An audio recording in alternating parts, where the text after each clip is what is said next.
trip to Latvia was nothing if not interesting.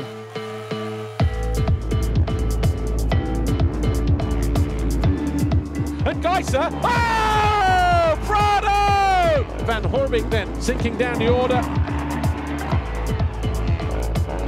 Viel hits a wicked kicker, bottom of the hill. He may just come through there as well. Oh! Makes the move on lap 12. Geertz goes through. Jago Geertz goes 1-1. Now our third trip to Italy this season brings us to the Piedmont region and a Majora Park track that has earned an iconic status over the years.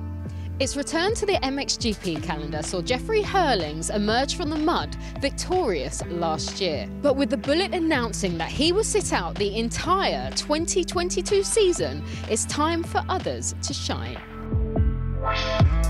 Tim Geiser, the HRC rider, arrives here having won the last 5 races in a row and has a 66-point lead in the MXGP standings. The chasing pack need to cut out the mistakes if they're going to have any chance in preventing the Slovenian from becoming a 5-time world champion.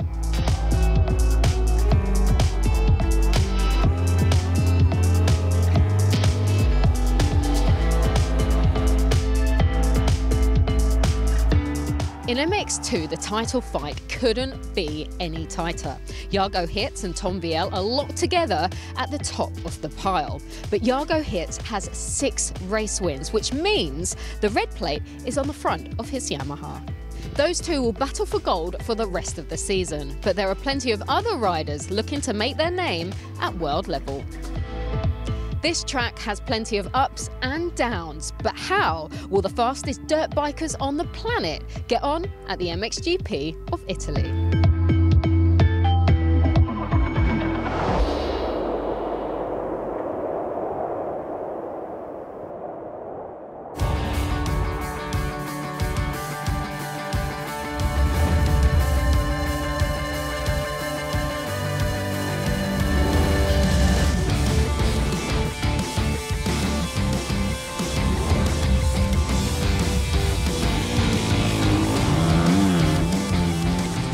The SM Action Racing Team USA battery gas rider Andrea Adamo takes us for a lap around Maggiore Park, through the first turn, over the foxhole shot line, and we are immediately into 3 giant rollers, and turn 2 is a little bit off cambered.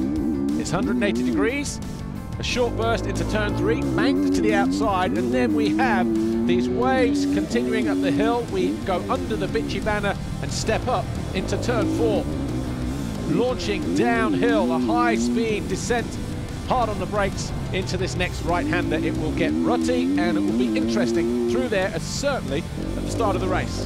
Into the horseshoe, round the left, down again onto the flat part of the circuit, and then we head over this tabletop, O'Mara's Leap, through this left-hand turn, landing hard on the gas and then equally hard on the brakes to make this next turn.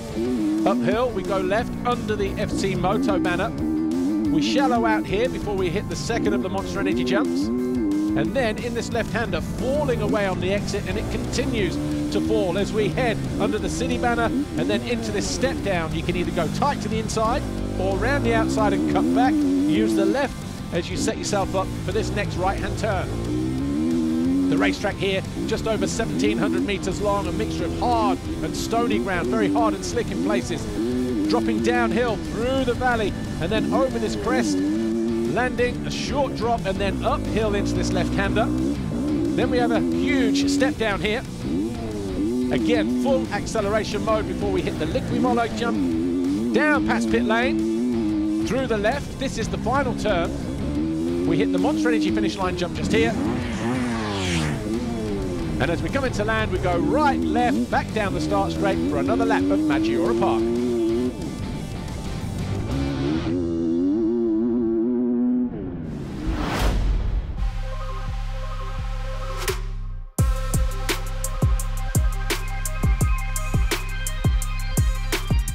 Top 2 in the championship, side by side in gates number 1 and 2. Who will get the advantage though?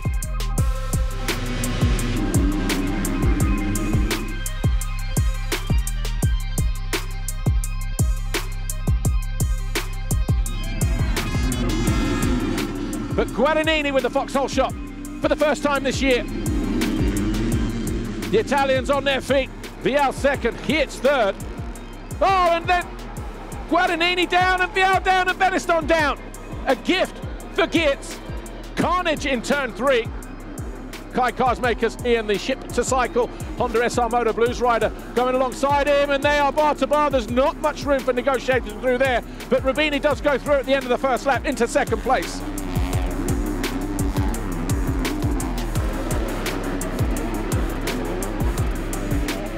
Oh, we've got yellows, and it's Kai de Wolf out of third. And Guadagnini down again.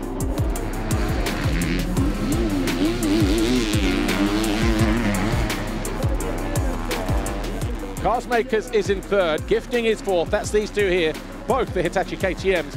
Got to be careful not to trip each other up.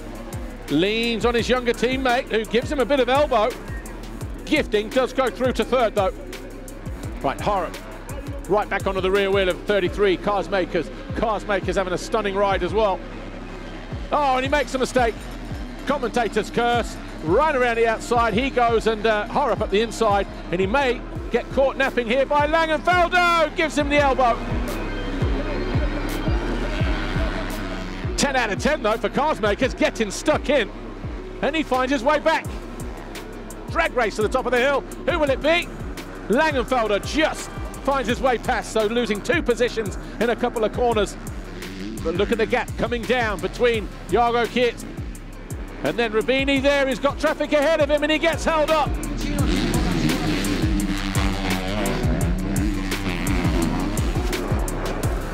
Oh, and a mistake there from Everts, and that was all it was decided. Kai de Wolf goes through and moves into 4th place. Oh, and de Wolf off. Out the side door here for de Wolf. All the hard work done, clear track ahead of him. Rubini impressive in second, the first time the Frenchman has finished in the top 3. And it is a win for the 7th time this year for Jago Geerts. 25 points in the books for him.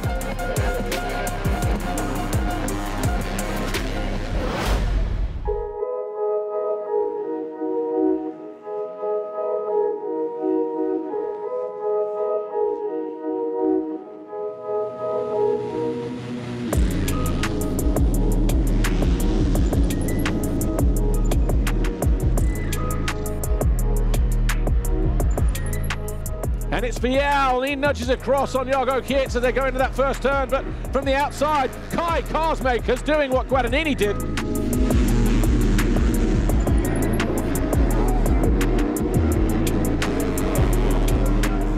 Carsmakers makes a mistake in turn 3, an easy pass for Jago Geerts, moves into 2nd place. And over the berm as well, that may let in Guadagnini. The fans are on their feet, but it does now. Guadagnini up to 5th. Guadagnini down again! And Horgmo did a great job to avoid the Italian. So Guadagnini out of 5th. And he makes a mistake, and Horup is back through. Rubini losing a position there. And if Horgmo finds his way past the Frenchman, he will not be on the podium. And Horgmo does go down the inside of the Frenchman, who touches rubber as they go into that turn. So we've got the battle up front for 1st and 2nd in the championship and the overall Grand Prix, and then this titanic battle for 3rd in the overall classification that involves this rider here in red, Stefan Rubini. Watch top of your screen. Oh, Horgmo ran wide. Rubini took full advantage, slipped himself up into 7th place. But Rubini going after Carsmakers all of a sudden. The number 33 in black on the Hitachi KTM, fueled by Milwaukee. He carves him up. All of a sudden, Rubini absolutely on fire. Into the trees for the final time. Vial, Red Bull KTM, charges downhill. Down towards the finish line. Out of the final turn. Tom Vial wins race 2, his 5th race win of the season. Rubini on the podium for the first time in MX2 in 3rd. Jago Geerts wins the overall with a 1st and a 2nd. Vial 2nd with a 5th and a 1st. Geerts now 6 points clear of Tom Vial in a very tight contest in the World Championship chase.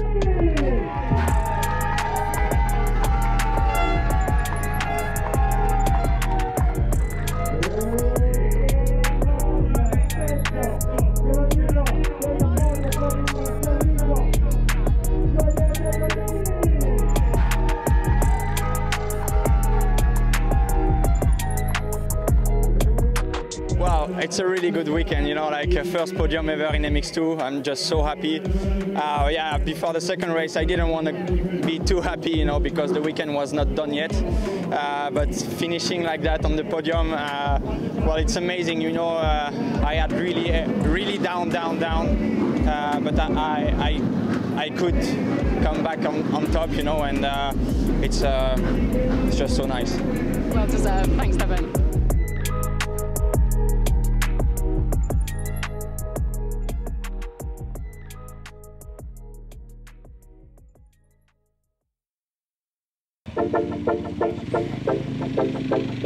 Yeah, it's my third season with the team. I'm definitely very comfortable. It's like family to me. When I came into the team 3 years ago till now, we've definitely made a big step, and I think that in results you can see that.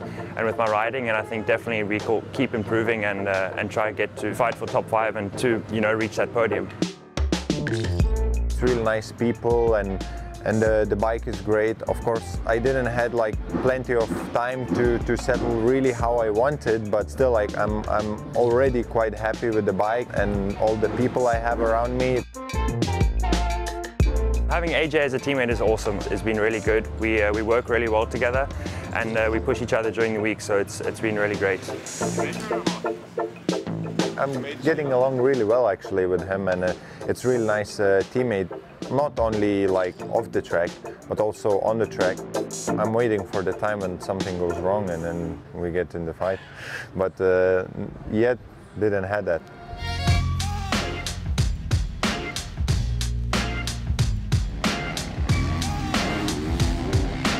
This year we changed a lot of things in the organization. We go to a new workshop, closer to the riders. AJ is new in the team this year. He brings a lot of joy, but also really a lot of work. You have to learn that you have to everything do step by step. When he takes the time, we don't put pressure on him. For sure, I believe he can return on the level he belongs. At the moment, I'm happy with my physical shape. I was a little bit on the back foot the first couple Grand Prix, but now I've had a good block of training, and I'm definitely ready and feeling 100%.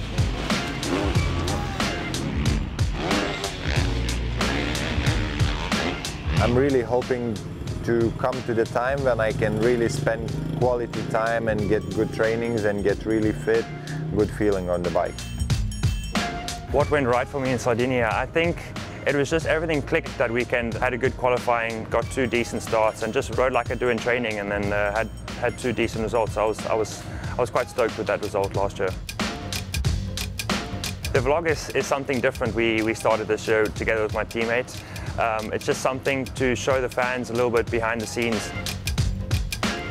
Many people, they want to see what's going on inside. We're showing quite a lot, you know, and everything is natural, and basically wherever we walk, the camera is behind us always. I think for people it should be fun to watch this. It's called Between the Motors, so that's kind of like describes what it is. And yeah, it's cool, it's something different and I enjoy it.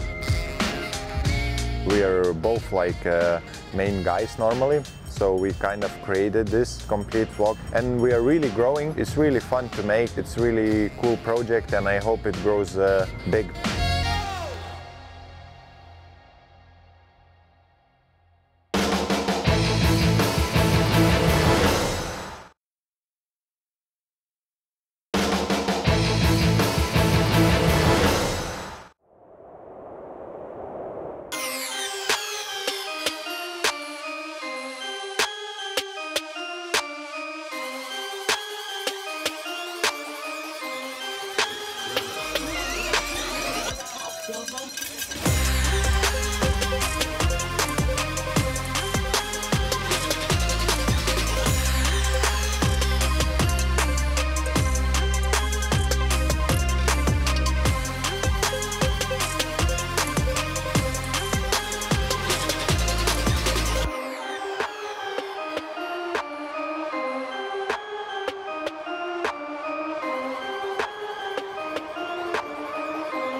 I'm really proud to be on an Italian team, on an Italian bike, especially on the factory Italian bike. I rode a lot of bikes. I know which direction we have to go. My experience is really big, I guess. I think I'm the oldest one at the moment, and this is like an advantage to have a lot of years into the belt. Last week they made a big step. For sure it means that they are working hard and they found some really good things, but we have to fine-tune it. Can be the key to help Beta factory to make a better bike.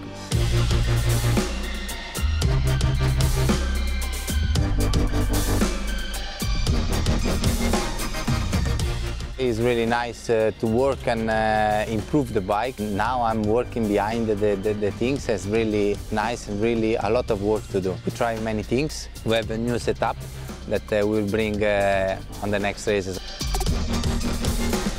Before there was not so big change. I think the main change was myself. I'm physically really good. I'm mentally in a good spot also. With the family, I just enjoy riding.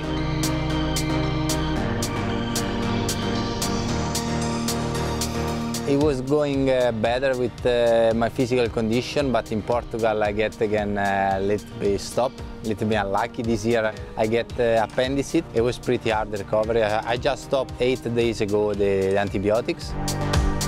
Well, I didn't saw him so much this year because he was really unlucky. He's a good teammate, a friendly guy, a nice family. I'm lucky that I can have one teammate as him, that he have a lot of experience. I like his style of mind as professional rider. At home it's quite easy. I'm focused on training and on the family, and that's an advantage for me. You know, you just focus on that. Like before you had friends and dinner and this, and now I only focus on training and on the family. When both of us we bring family at the GPs, then the team is not so happy anymore because it's such a mess around the tandem.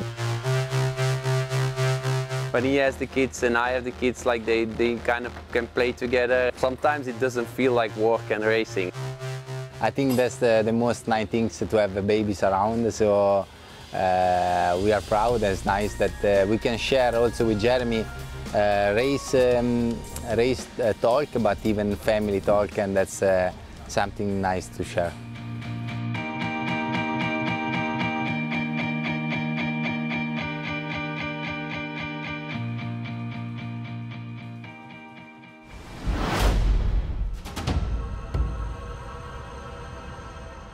He holds a 66-point lead coming into this 7th round, but Jorge Prado, who crashed in a training incident in the past week or so, the Red Bull Gas rider, not showing up today.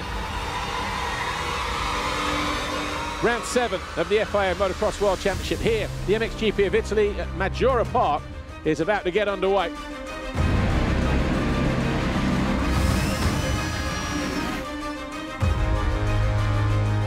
Valandren with his first foxhole shot of the campaign.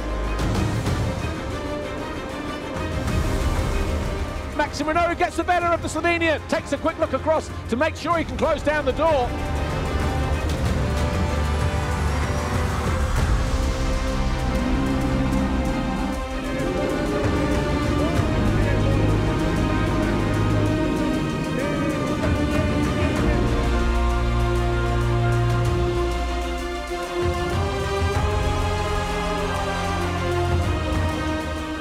Valandren makes a mistake, and Renault leads.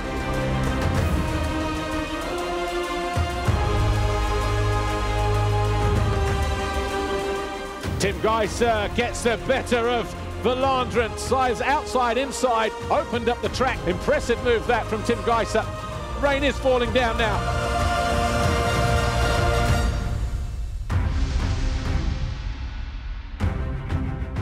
He just runs out of time there, and Renault has just left the door open, but he gets better drive once again.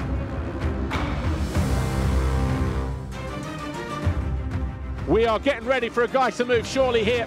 He's got to be alongside Renault going in. That's exactly what he does. Gets around the outside, gets on the gas, and this time he does find his way through and takes Renault's line, who makes a mistake. Geiser leads on lap 12. You won't need to. Jeremy Seawer gets alongside and clears the tabletop on the corner and eases past Valandren.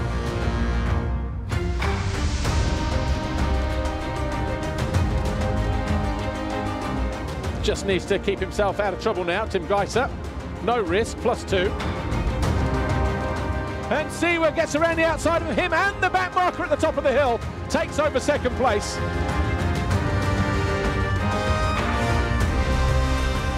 Oh, but not in control is Jeremy Seawer. So into the final lap, Tim Geiser, 7 seconds clear of Jeremy Seawer, and Maxime Renault, who has got back onto the rear wheel of his teammates. Oh! Renault goes down, loses the front, loses the back, picks himself up, maintains third place. Tim Geiser up on the pegs for the final time, out of the final turn. He wins race 1 here in Maggiora.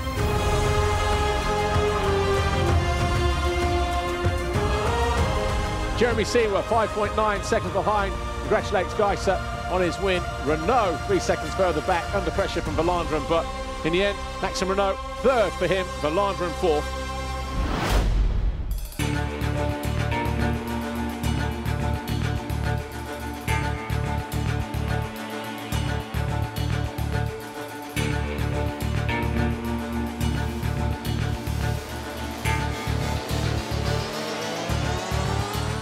The Fly Racing 15-second board up. Who will win the Italian Grand Prix?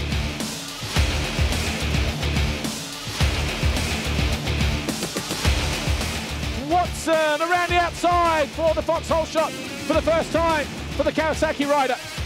Jonas second, Seawer third as they charge uphill.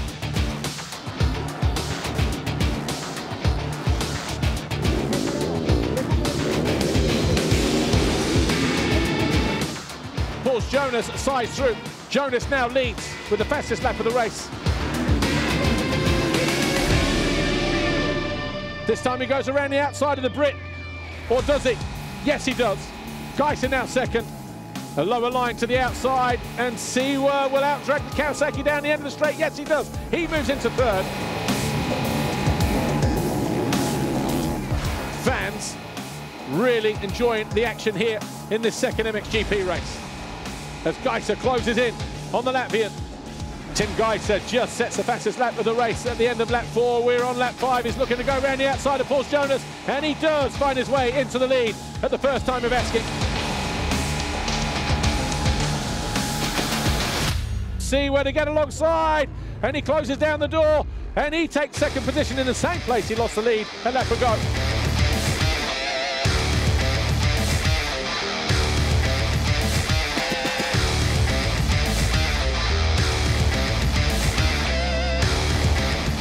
Is that Ferrato? Oh, Ferrato out of 5th place. Cross-ruts himself here, does he? Oh, back end comes around. I'll tell you what, the groin will be painful in the morning. Renault does a good job to avoid him, just. And we've got a rider down, it's Jonas. So messes up going into turn 2. Jonas, did he lose 3rd place? Yes, he did, to Ben Watson. And he's going to lose 4th at the top of the hill if he's not careful to Maxime Renault. And he does. Loses the front, does he? Yes, he does. Holds the front, tips over the side. Watson goes around the outside of him. And then so too does Renault on the drag up to the top of the hill.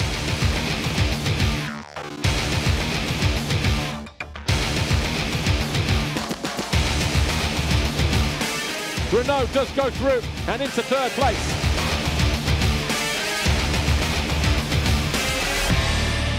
Tim Geiser through the final turn, another perfect day, this time in Italy at Maggiora. Seawer over the line second, Renault third. Those two will join Geiser on the podium here in Italy.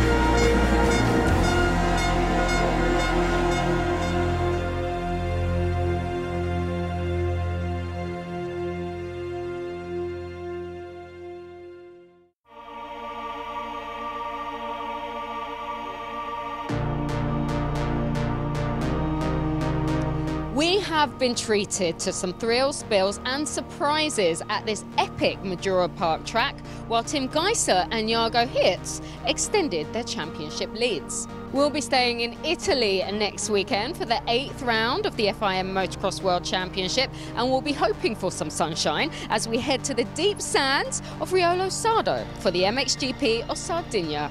Ciao tutti, everybody!